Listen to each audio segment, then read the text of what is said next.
مش عارف تحافظ على سرك، فمين يحافظ لك عليه؟ مين اللي يحافظ على سرك؟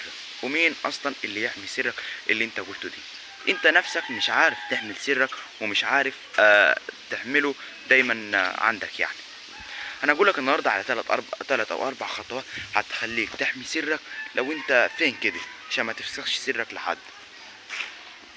عندنا بقى الخطوة الأولى إنك تتكلم مع شخص موثوق فيه، شخص يكون صاحبك بزيادة، يعني إيه؟ مش صاحبك وقت الفرحة والشدة، لا، أنا عايزك يكون صاحبك بجد، تحكي له سرك.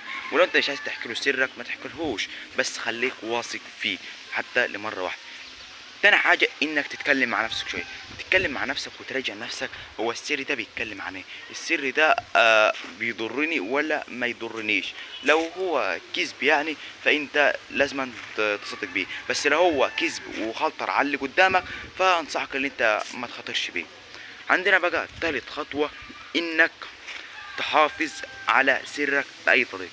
حافظ عليه بأي طريقة وما تفضحوش لحد، عشان هو اصلا كده كده هيتفضح، بس انا عايزك تحافظ عليه دايما وما تدوش لحد. ولو انت وصلت لحد هنا ما تنساش تعمل لنا لايك واشتراك في القناه طبعا، وتحط لنا تعليق تحت. وكل سنه وانت طيب، ومناسبه رمضان كريم، رمضان كريم، وكل سنه وانتم طيبين، وسلام.